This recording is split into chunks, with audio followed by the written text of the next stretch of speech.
In the name of Allah, the most gracious, the most merciful, peace and blessings be upon the seal of the prophets and upon his family and all his companions. Peace be upon you and the mercy and blessings of Allah.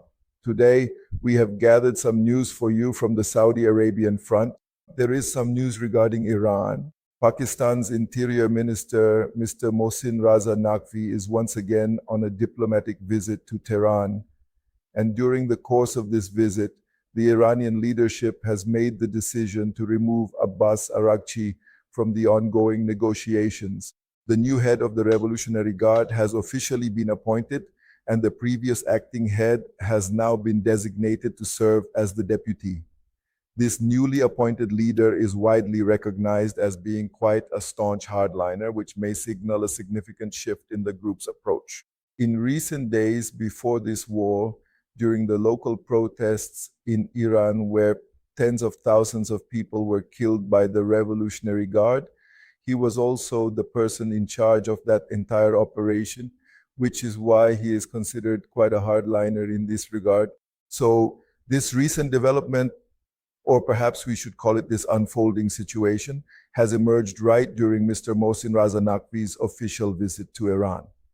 And quite significantly, the sudden withdrawal of their assembly speaker from the ongoing negotiations is now being widely termed by analysts as a further and perhaps critical blow to the success of these talks. On the other hand, America is bending, and it will have to bend. Now, it has said that, well, forget about your nuclear capability. Let's not even talk about that. You just open the Strait of Hormuz, because due to the Strait of Hormuz not being open, America is facing humiliation all over the world, and Iran has realized this weakness. Therefore, it is doing more and more things. Yesterday, on social media, someone posted a picture of an airplane and its route, showing that the plane took off from Abu Dhabi and went to Tehran, and it's a large plane. I mean, not a small plane, it's a large plane. So along with it, they added a question mark and wrote that perhaps the assets, the frozen assets, are being transferred to Iran. I can't say anything for sure. I wanted to take a moment to bring some important developments to your attention, as I felt it was necessary to share these updates with you directly. Regarding the significant Makkah Charter, I am pleased to report that yet another nation has officially come forward to show their support, and that country is Qatar. Qatar has warmly welcomed the initiative, describing the Charter as a very promising and constructive step forward for the overall stability and security situation of the entire region. This expression of joy and enthusiasm after so many days came primarily after the news when a website named Middle Eastern Eye published this report, which initially involved the completion of paperwork regarding the agreement between these four countries. Three of them are currently echoing throughout the world: Pakistan, Saudi Arabia, and Turkey, but the fourth country was Egypt. Saudi Arabia raised objections regarding Egypt, and Saudi Arabia had doubts, skepticism, or objections about some of Egypt's actions, one of which was that they had significantly increased their closeness with the United Arab Emirates and had brought their aircraft and parked them there. Meanwhile, on the issue of the Houthis, where Pakistan and Turkey openly supported Saudi Arabia, Turkey even went as far as to say that Turkey's naval force would permanently patrol the Red Sea and would protect Saudi interests there. But when Egypt was called upon regarding these matters, Egypt did not provide any response. The website called Middle Eastern Eye claims this, and perhaps that is why it was kept out. So this is another development. The second point is about the Muslim Brotherhood, which had won elections through democracy there and formed a government in Egypt. Their government was toppled and their people were killed. Thousands of people who were sitting in sit-ins were blown away on the spot, murdered. On social media, they were completely suppressed, and not even a single post of theirs was allowed to be uploaded. They have a huge force on social media. I'm talking about Egypt.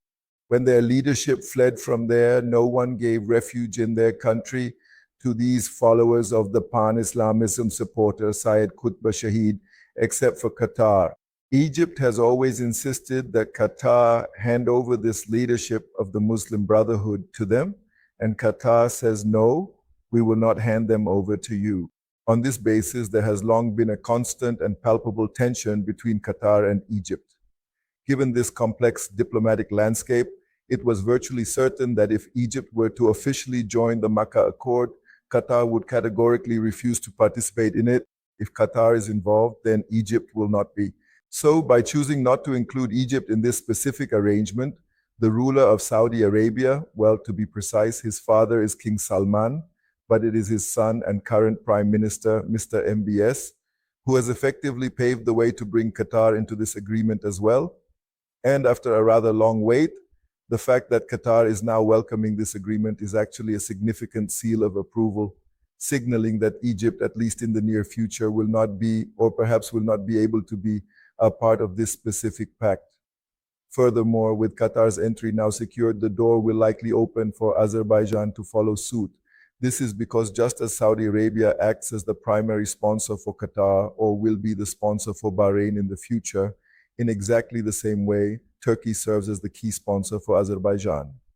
And that is precisely why we expect an announcement to come any day now, confirming that both Azerbaijan and Qatar are officially joining this agreement.